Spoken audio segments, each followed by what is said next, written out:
Hello, hello. What up, though? What up, though? Welcome. We are back. Blasian Soul Podcast every Wednesday. We are here. We are back. Here to talk about current events. Give a different narrative of the Black community experience as well as the Asian community experience, and just kind of get to know you guys. You guys get to know us, and let's talk. There has been a lot. 2020. Thank God is behind us, but there was a lot of decisiveness and mean-spiritedness in 2020, and that goes double for the Black community and the Asian community. So we are here to kind of unify everyone, get our voice out, get others' voice out, but also to recognize community leaders, role models, entrepreneurs, minority entrepreneurs, just bring in a little bit of conversation every Wednesday. You ain't got nothing to do on Wednesday. It's hump day. How do you know Might that? as well check. Ain't nobody got nothing on Wednesday. Come check us out and, interact with us. Yes. This week, we have a special guest that is near and dear to my heart. It is Kenisha Dorsey Foreman, which is, the list goes on about what she is. She's a master degree level don't know if I should say social worker, but she's worked for the state in the social working field for 20 plus years. She is a adjunct professor at Grand Valley. Too much community nonprofit organizations that she works with, and along with being an AKA and all of the endeavors that they do. Is just a person that we have to bring aboard, and we have to kind of highlight, feature her. So without further ado, let's get Kenisha up on board. Hello. Kenisha, What an honor.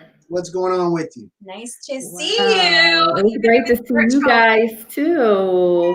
Yes. Welcome. Just going with the flow. When you opened up, you talked about 2020 and moving into 2021 and all that's behind us. I'm just looking forward to, better days. Definitely. And just wanting people to continue to do our part. I've heard the saying 2020 is gone, but COVID is not. Very much Mask up and continue to do our part so we can get past this, because I miss everyone and I'm ready to travel and see some people and do some things. Definitely. No doubt. Now, I was going through some of the things that you are a part of and donate your time and energy to. I've stated that you've been with the state as far as social work and those endeavors for 23 years. Yeah, over 20 years now. That's dedication. You are a professor, but let's not get too far into it. First of all, let's talk about how you got here. Now, first of all, social work, is that something that you wanted to do originally, like when you first got up to Ferris State, FSU in the building? FSU, go Bulldogs. Go Bulldogs. Was that something that you originally wanted to do, or were you just still kind of finding out what you wanted to do when you started? With a lot of college students, when college students enter, their first year, they're going back and forth with, okay, what do I want to do? Switch majors, want to do this. I never switched my major. When I went in, I knew exactly I wanted to do social work. I didn't know what area per se, but I know that I wanted to work with children. That was my passion. Okay. So I knew going in, that's what I wanted to do. It's interesting. So I was born in Chicago. Ooh. Dig that. Awesome. Is that a new fact? That's a new fact, because I know you. I know you from Benton Harbor. I know you from Harbor is where I grew up. I didn't either. So I was born on the south side of Chicago. Oh, wow. And moved to Benton Harbor right around, I want to say, the summer of 4th grade. And I didn't know that we were actually moving. Went to visit my grandparents every summer. And next thing I know, my mom pulled up basically with a U-Haul and say, hey, we're going to stay in Benton Harbor. But I go back to that because I think about the area of social work that I'm in right now, which is child welfare. Yes. So for those that don't know much about child welfare, basically working with youth that are involved in the abuse and neglect system. So they come to the attention because of something that someone else did. Right. And I really didn't know a lot about foster care, like growing up. You know, you just assumed your classmate was living with grandma just because mom worked and this is who helped take care of, you know.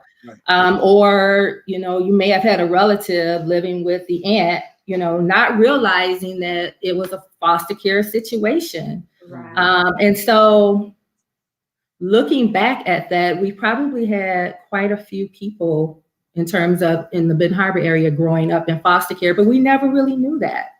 And so it was just interesting just to look back. I look at statistics now with children in foster care, and a lot of people will be surprised, but any given day, there are 13,000 kids in foster care in Michigan. Wow. 13,000. That's a lot, right? That's amazing. That is amazing.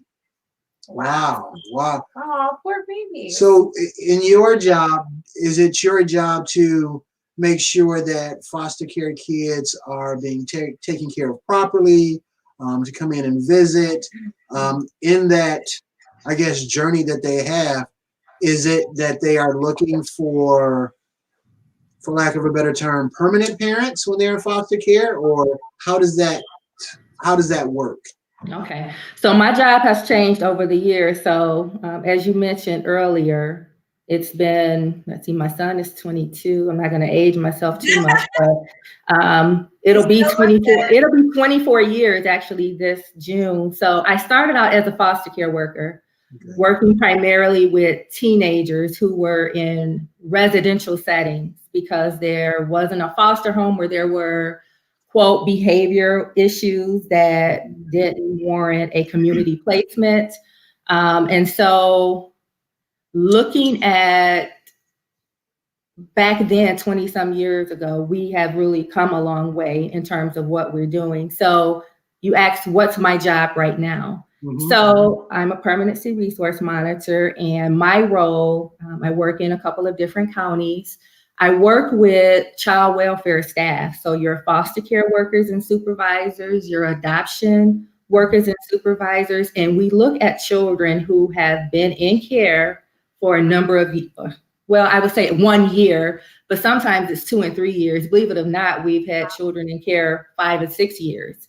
Mm-hmm. And so what I'm looking at is, what are we doing to service our children and our families to get this youth out of our foster care system? Because we shouldn't be raising children in foster care, right? Right. So the ultimate goal is to reunify children with their parents when we can do that safely. Okay. We have many barriers in front of us. We see a lot of mental health. We see a lot of substance abuse. We see housing issues, a number of things, right? And so my goal is to go in and make sure we're having that discussion about what are we doing to address these barriers, because no one's perfect, right? Right. In this job, I try to push, don't go with that myth about the apple doesn't fall far from the tree, right? Right. You have to give people a chance, right? Right. So we're not coming in, and we don't want children lingering in our foster care system. Okay. So I'm meeting with workers, I'm meeting with supervisors to say, what services are we putting in place for this family to reunify? Right. So when we can't reunify, then we may be looking at a different option, because it may be this year, or I should say last year, I've never seen so many cases that I've had responsibility for of parents dying. And that's heavy for our teenagers, right? We've had quite a few deaths, not necessarily related to COVID. Right. And so when we aren't able to like safely return home, then we're looking for another permanent plan. So my conversations move towards relatives, Okay. right? Do you have relatives that we can place children with? Right. And so, yeah, that's the basis of it. And when we can't find relatives, we're searching for any connections. Like it could be a coach that you were close to, reaching out for those connections, someone that youth may be familiar with. One thing that's a really big problem, I think, in the child welfare system is our older youth, right? Mhm. So we have youth who are aging out of foster care system that may go off to college. Part of my job is to make sure those youth who are exiting foster care have support systems in place. Imagine being a youth going off to college and not having a support system. Right. Very difficult. Very difficult. Wow. So you, for lack of a better term, care for children at times from the first time that they enter the system to they become technically an adult and are moving out of the system. Yes. You build quite a bit of relationships like that, don't you? I do. I still actually have, it's interesting because I've been there for so long. I have some of my youth that I worked with that aged out and now work. It's great to see them working in the community. Wow. And I don't always remember names, but I'll know a face. And, they'll come up to me and say, well, it probably was Foreman at the time, Miss Foreman. And I'm looking, and it's just nice to see that some actually made it, because statistics are high with youth aging out of foster care system. There's a high rate of homelessness. Oh, wow. It is. And so I think as a system, we just have to do a better job at really making sure we wrap services around our youth, especially that 17 to 18-year-old before they age out. And unfortunately, we don't have a lot of resources for youth who age out. We don't have a lot of independent living programs. We have some, in the Detroit area. We have a few in the Grand Rapids area, but that's a huge barrier to fill. I would like to see more landlords maybe open up like property just to be able to rent, because they're coming with no rental history, right? Right. We can provide them the funds to help pay. Yeah. But if we don't have landlords that's giving them the opportunity to build that credit, things of that nature, it makes it difficult to find housing for them. Definitely believe that. So it took a lot of schooling for you to get to where you are. I have personal knowledge of you sitting up and studying at 1 o'clock in the morning because, disclaimer, you are my sister. You are godmother to my children. So I do have some firsthand knowledge of the grind to get where you are. We stayed next door to each other at one point, so you have a lot of knowledge. No doubt. Oh my goodness. Yeah, you are correct. You are correct. And fun fact, Kenisha's the one that got us together. Oh, here you go. Hey. Yes. I remember that. We were in a fashion show together, and she had me come out with her that night. If I didn't go out with her, we would not have met. And she was like, "Oh, my brother, you got to be my brother." Yes, she did. We know the story. This is the infamous person. No doubt. Yes. Okay, so you started out at Ferris State University in Big Rapids, Big Up Bulldogs, where you received your bachelor's. But there was another milestone that you achieved at Ferris State as well, which is you are a member of a sorority. Why don't you tell everybody the name of the sorority you are with? The first and the finest, don't you know? Yes, I am a member of the Kappa Alpha Sorority Incorporated. I have been a member for a number of years. I'm actually going to be celebrating 24 years as a member of the sorority this upcoming April. Yes. Congratulations. Thank you. AKA's in the building. Yes. I will ask, one of your members is now the Vice President of the United States, which is a huge honor. And I have to give respect where respect is due. the AKAs came out in full force to support one of their own. How are you feeling when you found out, or it became official, I guess, because of all the hoopla that was involved in it, but when it became official that she would be Vice President of the United States, how did you feel about that? I was speechless. I couldn't believe it. I was so excited, Madam Vice President. It was just a unreal moment, just to have one of our own. Mm-hmm. And yes, AKAs showed up, showed out in support, but we had representation of the Divine Nine who showed up and showed out. So I want to give everyone their props. We definitely came out and supported, and I'm just looking forward to what she's getting ready to do. No doubt. My wife, we were just laughing about it. My wife was like, "Oh, everybody's doing the pearl thing on Facebook. I'm gonna do the pearl thing too." I'm like, No. That is not how that works. Flat out. That's a sorority thing right there. Don't go that route. And I see you repping your pearls as well today. Got the pearls. Yes. Have to. It is. Laura, it is okay for you to rock your pearls because women around the world. You know what? I didn't say she couldn't rock it. Right. I just wanted her to know. No, he was very stern. What are you doing with those pearls? You're not AKA. I said, I didn't know that's what it's for. So I was like, okay. I said, I don't have it on. It's just sitting on the desk. Hey, I don't want no problems with the AKAs. Okay? Laura, your sister says you can rock your pearls, but I respect my brother for making sure that you were protected. Yes. It was interesting. I saw a post, I want to say earlier today or yesterday.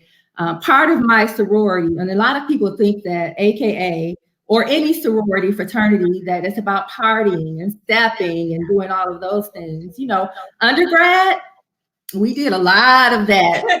No comment, Marcelo. But we did a lot of that. But AKA, like all sororities and fraternities, Black Greek fraternities and sororities, we really focus on our community service, right? And so we have within our organization, we have our Ivy-led program, which is a big passion of mine. So we mentor kindergarten through 12th grade. Okay. Any given year, we can have 100 and plus young ladies that we are mentoring, just teaching them about different professions, the importance of college, things of that nature. But on Facebook earlier today, there was an adult that posted, if I was a member of Ivy Let's, can I ski wee? And I don't know if she's watching today, but she heard from us like, no, you will not ski wee as an Ivy Let. But this program is amazing. We're actually celebrating 40 years with this youth program here in Grand Rapids. So they're required to do community service. Okay. They're required to attend business meetings. They are offered different speakers that come in. We bring different speakers in from different professions in so they can see. I try to make sure I bring in male presenters also, right? Because some of our young ladies don't necessarily have that male figure. And I want them to see that positive image as well. Definitely. Yes, so we're getting ready to kick off our youth event. And normally we're in person, but during COVID, we have to do things virtually, right? And so during that community youth event, we bring in different talent acts around Grand Rapids. We also bring in, so I mentioned the Divine Nine. And for those that are not familiar with Divine Nine, it's all of our Black Greek letter organizations. And we bring in their youth groups to participate too. It's just a big to do in Grand Rapids, and we pack the house. It's our biggest scholarship fundraiser, and we will be kicking that off the last Saturday, I want to say in April. Okay. And so during that event, what we're doing is raising money for scholarship. Whatever we raise, we pour right back into our senior level Ivy Lets. and fund scholarships so that they can continue to further their education. That's awesome. Yeah. We do have your information scrolling on the bottom. So if anyone does want to donate to such a worthwhile cause, there you have it right there. To make a difference, it's not all the time about, celebrities and people you see on TV, but more importantly, often it is the grassroots efforts, the community efforts that do more to benefit people around you. So if you guys are out there, hey, whatever you can contribute, $5, $10, $20, whatever you got, if you want to contribute, the information is scrolling across the screen now on how you can contribute to the cause. Kenisha, is there a website that the viewers can go to help out with that as well? Well, they can contact me. We're just beginning our planning for this year, but AKAGrandRapids.org, AKAGrandRapids.org. It'll have all of our information on there, so you know we're legit. Yes. I don't play with it. I'm serious about my community. Yes. You can visit the website like for different programs that we may be offering or coming up. We're doing a lot of virtual things right now. We're getting ready to kick off a, well, you know how I am about the working out and Zumba and all of that, but we have a national day with AKA that we kick off. Pink Goes Red. If you know anything about sororities, pink goes red. It's a big deal, right? Okay. Marcelo? Is this the deltas? No, but this is the one day that we will go red. Okay. Okay, now I gotta ask because this is a burning question. Do the deltas and or kappas have anything to say about that? Or no, because y'all are part of the same crew, so no, it's not a big deal. It's not a big deal because they actually will support on that day. We go red for heart health. So during that day, because heart disease is very prevalent in our community, right? And so we offer educational information.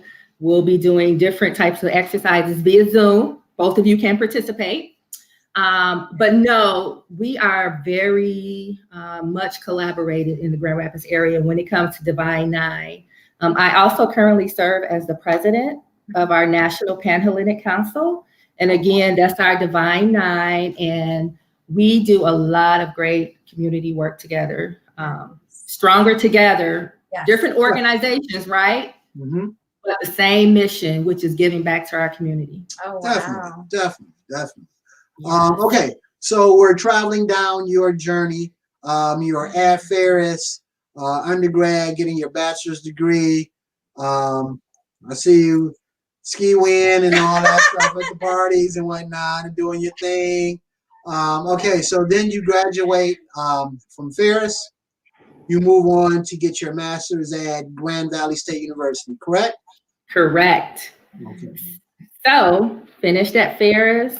My goal was to get in and out. Graduated from high school in 91. Graduated from Ferris in 94. Wow. Awesome. So 3 years, and I'm like, okay, what's next?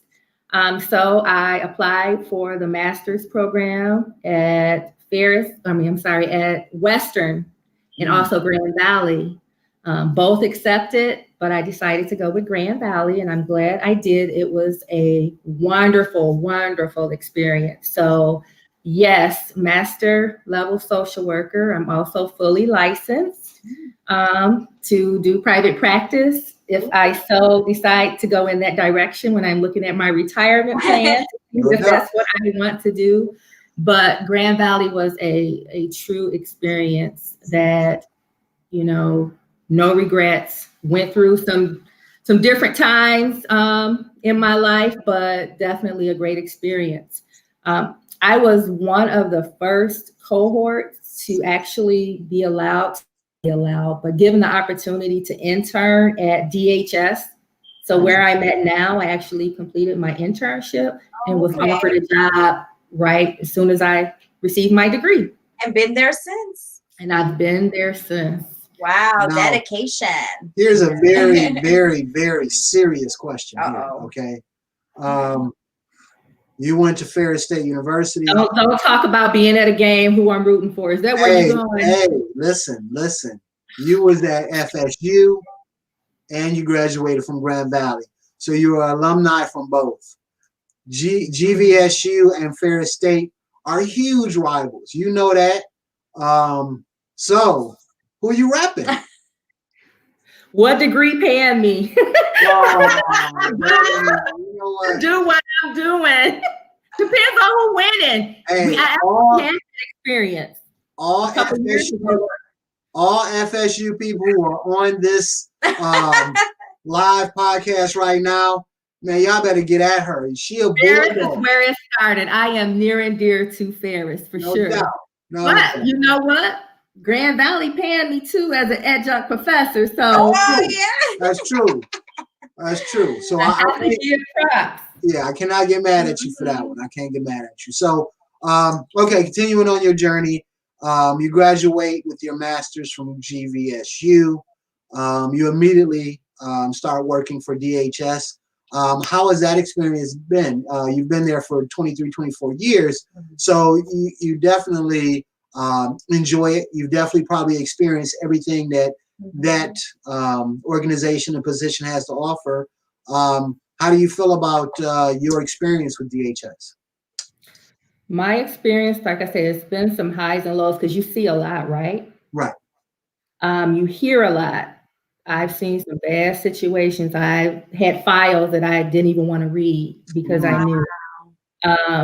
Did some work around refugees, and just looking at how youth got here and what they endured, in their homeland. It's some very sad stories. I know. I'm a little bit, Laura, you probably can kind of add to some of that, given your history.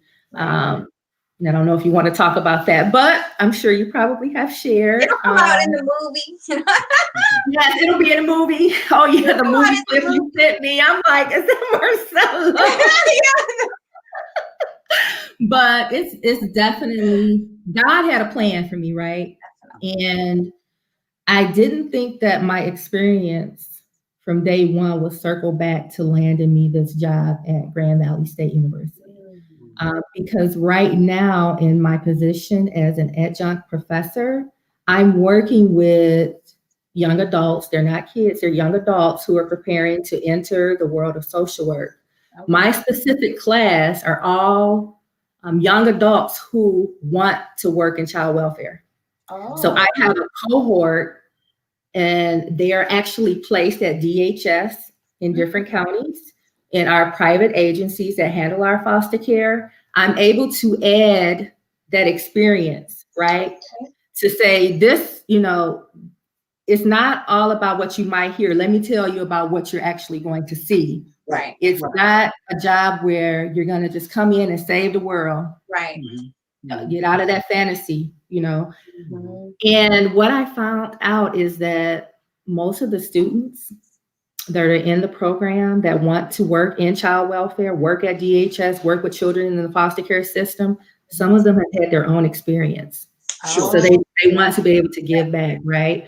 Or they know friends and other family members who have gone through similar situations. So this is my contribution to learn all that I can to be able to give back and help those. So it came full circle, and I think experience is everything. So to be able to walk them through what to expect, I think has been a real eye-opener. Wow. Most will continue. Some will say, maybe I need to look at a different area of social work. Maybe I need to look at school social work or medical social work. It's good to get that experience right before you get into a job and you're in your first professional job and you're like, this is too much. Right.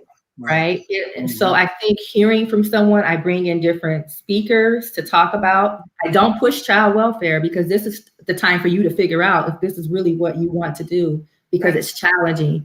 Most graduates who start out with the state, they're more than likely going to start out as a CPS worker, so child protection services. Okay. I've never worked in child protection services in terms of removals and investigations. My job was straight into foster care, but it looks right now, especially in Kent County, where we privatize all of those services. So you're starting out in CPS, and you have to be ready. You have to be ready to go in and see some unbelievable things, right? Yeah, you have to also go in without the biases. We all have biases. Mm-hmm. If someone says no biases, I'm going to treat everyone fairly, we all have biases. Right. And so we need to make sure that when we are working with families, diverse, it may not be to your liking or your taste. Mm-hmm. You know, a home might not fit your definition of clean. Right. But if that is the best that that family can do, and they're not putting their children at risk, right? You know, so we, you know, the number of children coming in care has decreased over the number of years. It's not to say that children are not being abused or neglected, but I think our agency is doing a better job up front with working with families in their home to say, let's keep the children home and let's figure out a safety plan to put in place so that we can allow children to remain here with services. Sometimes if it's, you know, if it's not safe, then there's not a lot you can do, right? It is what it is, right? Right. So if you have parents that are using substances and they're leaving their children, unsupervised young children, then that could be a problem. Your 4 and 5 year old who are there for 24 hours. Right. Then you have to look at something a little bit different, right? Wow, that's sad. But you know, when I talk about the biases, you also have to look at why is this parent leaving? Because it could be substances, right? It could be I can only get a third shift job. Right. You know, so you really have to go in with an open eye and really evaluate everything that's going on, big picture. Yeah. Understandable. Wow. Because of everything that's going on in the world, from the pandemic to the civil unrest, just a lot of stuff going on. Do you see more bouts of depression from kids and things of that nature because of what's going on in the past year or so, or has it been basically the same? It's definitely an increase, like in anxiety, especially. And you said death has gone up too with the parents or something, right? Yes, we've had some parents, unfortunately, suicide. Yeah, I heard suicide rate went up last year. Yeah, definitely. And with our younger population, also our teens. Yes. That's why we have to make sure we're wrapping mental health services around our children and our families, right? It's already stressful enough. I think about our teenagers who are in institutions, right? Institutional placements that aren't able to be placed in a foster home in a community setting. Right. They're getting the treatment, the mental health piece, because there has been an increase. Definitely. I mean, I think about some of us who are trying to juggle things and just life and changes, and COVID hasn't, you know, helped the situation. Being secluded from a lot of individuals. I think about our families who rely on our community, who rely on the neighbor up the street to be able to help out with childcare because I have to work. I'm not, able to work from home, so I need that help. Yeah. And you're worried about, do I go to my job third shift and have my neighbor watch who may have different people coming in and out of her house, and exposing my children? And I mean, it's just a lot to think about. Sure. And so parents, children, what we consider normal adults, I think are struggling. Yeah, definitely. Everyone is struggling. Definitely. I agree. Now, for people who are struggling and think they need help and are kind of at their wits' end, what's out there for them to kind of help them? I mean, everyone doesn't get or doesn't fall into the category where they might get assistance as far as financially, but just from a mental aspect, what's out there for people to help them through these difficult times? Yeah. So I can speak for Kent County specifically. So we have our community mental health. Network 180 is what it's referenced at. We have quite a few people that may not even have insurance, right, to be able to pay. Right. We have some that have insurance. They will start with Network 180, do an assessment, and then determine the level of need. We may find that some need inpatient, right, because of the level of stress, and it may be determined that they are a risk to themselves or others. And so you're looking at maybe hospitalization. We may have an individual who just needs some extra support in the home. And so there are therapists that are able to provide those home-based services and go in and assist, help put a plan together. They may come in just to help mom, right? And then determine that they have a teenager who is acting out. And so that's a gateway to look at everyone in the home to assess to see what services can we put in place for the family. Right. So it's definitely, Kent County is very rich in resources when it comes to mental health services and things of that nature. So that's awesome. That's good. That's good. Now we've went through the journey of your education background and your professional background, your personal life, and more importantly, my two god babies. So let's talk about the two loves of your life. Yes, my babies. The reason I am motivated to keep going and to do better. They are my reason. I have Kenisha, she'll be 16 in March. That is she will be 16 in March. I can't believe it. And then I have my handsome 22-year-old Marlon. Yeah. Both are wonderful. Kenisha, I'm so proud. She is an Ivy Lat, right? Kenisha is an Ivy Lat. She's been involved since 3rd grade. I'm actually one of her advisors. I am an Ivy Lat advisor. And so 9th through 12th grade is who I currently work with. So yeah, she knows all about it. If I mention one more thing, probably AKA or Ivy Lat, she'll probably look. But she's enthusiastic about the program and she loves it. Online schooling is what she's doing right now, which has been challenging, I think, for a lot. I don't know. Oh, definitely. Yes. Is Lil Cello doing online? You do that very well, yeah.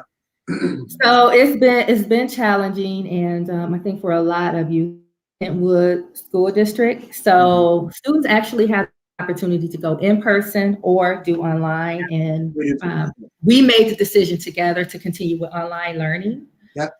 She was still able to pull off her straight A's, which I'm so proud of her. But it was a challenge. It was some frustrating moments for her, and it still is. So she would rather be in person learning, but safety wise, we both feel that this is probably the best thing for her. The socialization piece, she is more of an introvert, opposite of me, probably more like her dad. Yeah. And her goddad. And her goddad. And so I think the school piece was just an opportunity for her to be able to socialize more. Okay. So that's been difficult. Yeah. Now Marlon, the second, totally opposite. You're a beast. He is a risk taker. He's lived in places that have caused me to visit for the first time. I had never been to California. He graduates, and I'm going to California. So he's definitely a risk taker, proud of him. He's my athlete. Aww. And so he's very resourceful. I've been very fortunate not to have to pay for any college credits because he's been able to make sure that is covered. So just very fortunate. So that's awesome. Yeah, that's awesome. That's proud of both of them. Wow. So that's my people. Yeah. All right. So we have delved into your personal life as well, professional education. For those out there, perfect example for young ladies out there who are striving to go to college and get their degree and give back to the community, what are some encouragement or words of wisdom that you can give to the next young Kenisha Dorsey out there trying to get to where you are? I would say just get there. I know some are trying to figure it out, right? What am I going to study? Just get to college. Keep your grades up. I talk to high schoolers about there's opportunity out there. Keep your grades up. Do your part in the community because what colleges are looking at, they're looking at like your grades, right? They're also looking at what are you contributing to society. So I encourage teenagers to get involved in your community.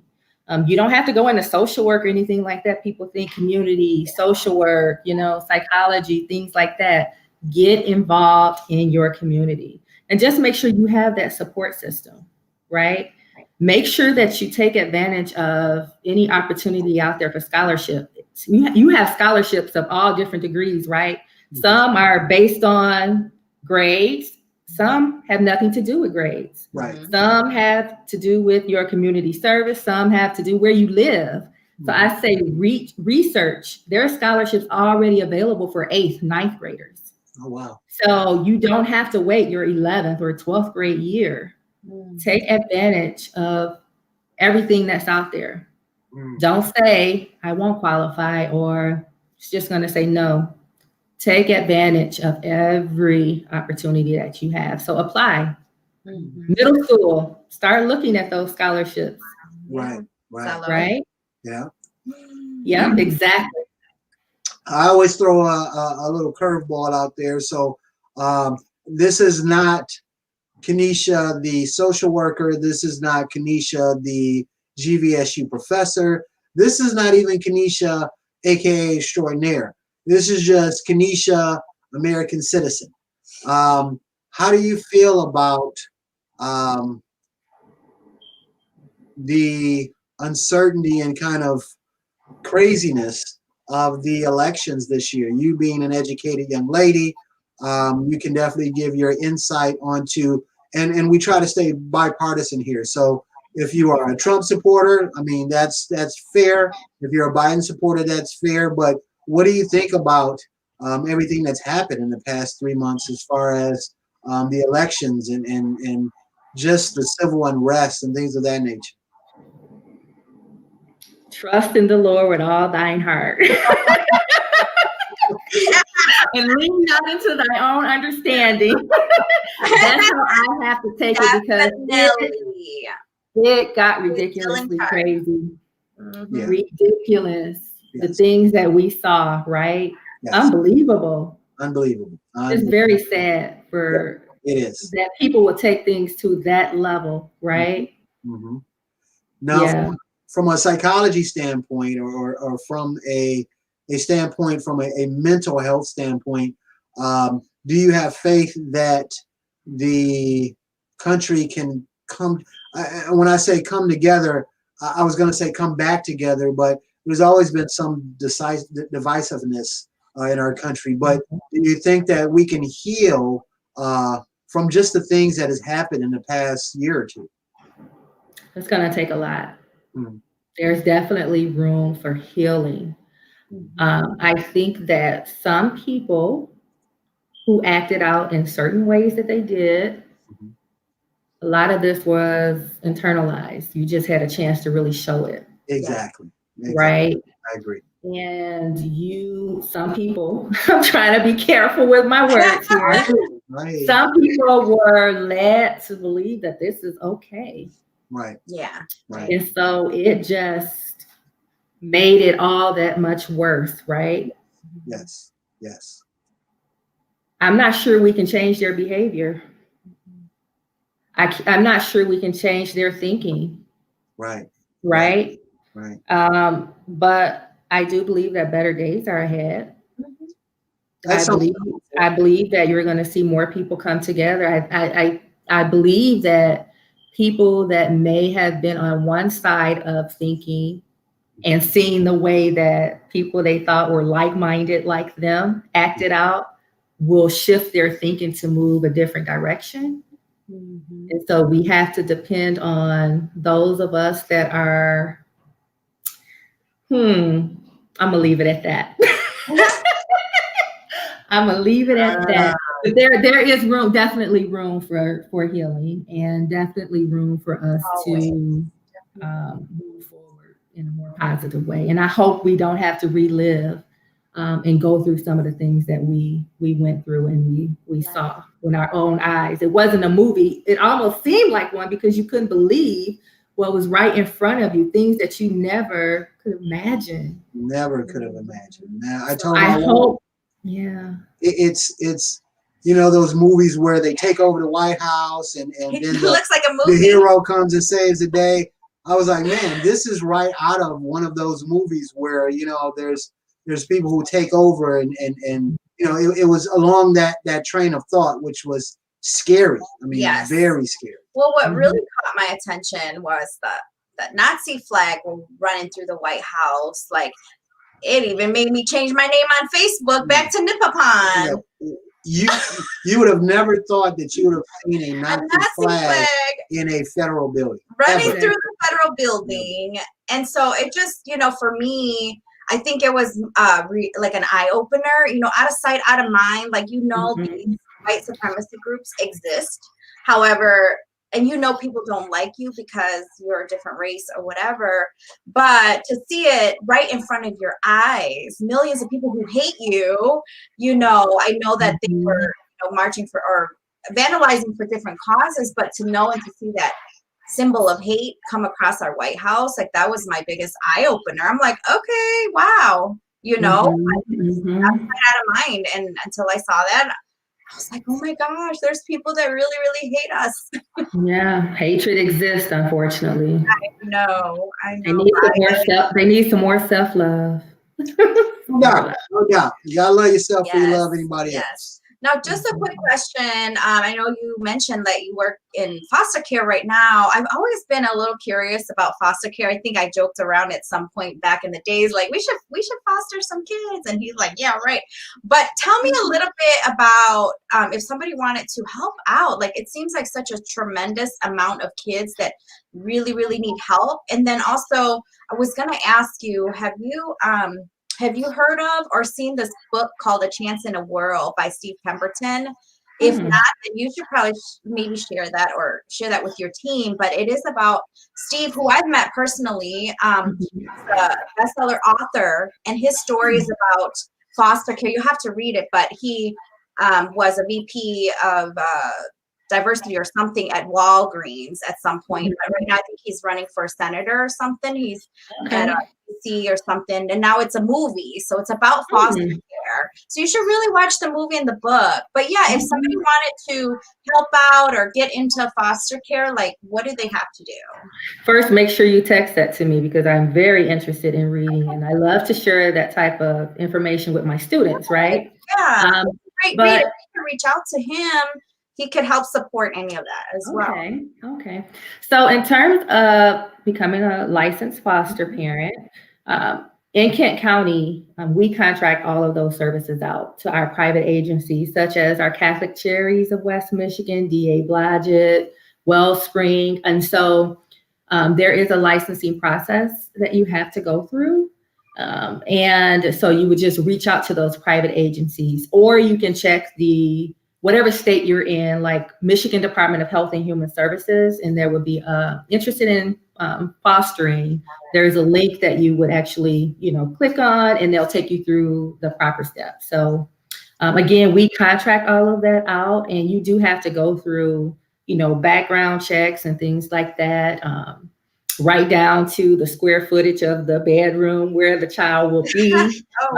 So you get creative with it, but we have individuals that are interested in fostering, and then we have individuals that are interested in providing just a placement for older youth. So if you have remember I talked about youth aging out. Yeah. If you have a 17-year-old and you don't want to become a licensed foster parent, but there's a 17-year-old that's just looking for a host home, and say you have an extra room or you have a basement area, that youth could come there in independent living status, right? And so independent living status just basically means that we're preparing them to one day live out on their own. And so we're providing financial. We're also providing budgeting and how to do some of those other independent living skills that we expect. So you have the option to foster, where it's more hands-on guidance, or kind of the mentoring and letting the youth kind of learn their independence. So there are a couple of different options. Gotcha. I know there's a need for it. That's why I was asking. And speaking of mentoring, Marcel, I don't know if he wants to share, but he had an opportunity to share some mentoring with some, I think it was high school kids. Yes. We had some college prep kids come into the office. They are following their engineering careers. They will be traveling to Japan. So I had to give I don't want to say a lecture, but a small discussion about engineering, what we do at our company, the resources they can use to kind of further their career. And about a year later, one of the teachers reached out to me because one of the gentlemen was having some difficulties because of everything that's going on. So I wrote a letter of encouragement to him and trying to help him out as best that I can. But that's for anybody, though. Anybody who sees a child having a difficult time needs to step up, no matter what your background is. No matter what your political affiliation is, a child is a child. So you help out the child. Yeah, that is awesome. All right, so we're gonna let you out of here. I know you were a little hard coming on and speaking, but you did a wonderful job. He's a pro. The Ivy League scholarship. Give a quick 60-second spiel on why someone should donate to that worthwhile cause. Yes, youth are our future. We want to support them any way that we can. So donate.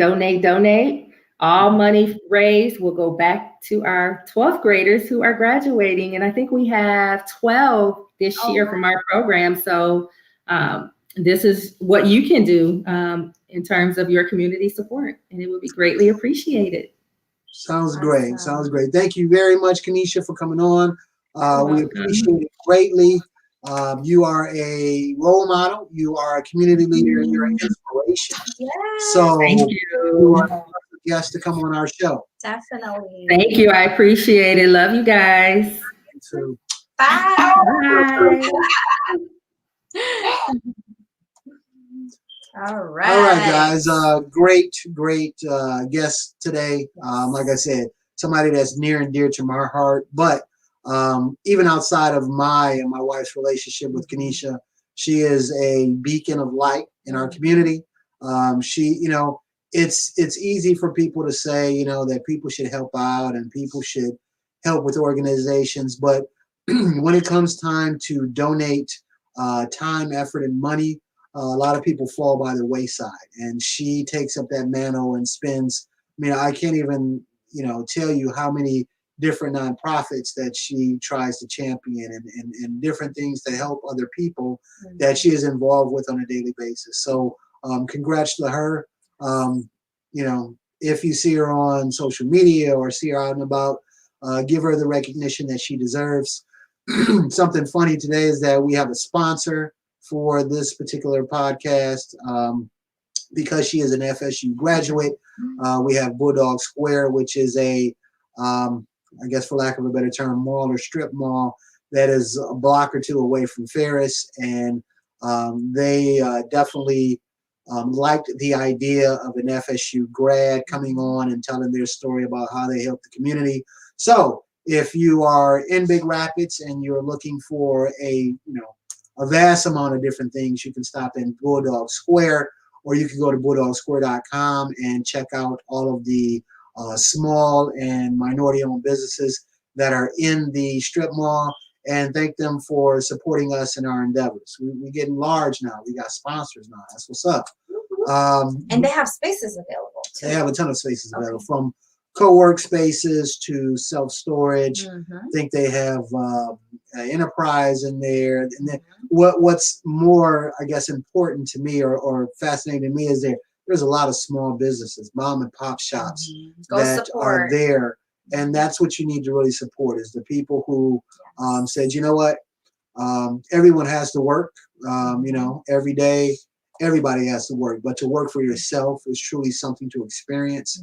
And a lot of the tenants in Bulldog Square are people who kind of went out on their own and started their own business. So if you're able to support, I wish we had Bulldog Square at Big Rapids when I was there, because there were far and few between as far as small businesses when I went to FSU. But if you are able to, please support Bulldog Square, bulldogsquare.com. Other than that, guys, it's been real. We will see you next Wednesday. We will be going to Egypt soon. I think it's like 2 or 3 weeks that we'll be going to Egypt.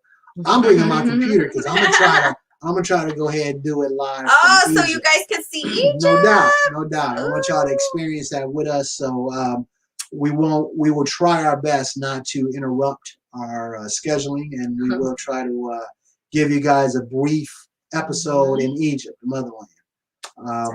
Anything else, sweetie? No.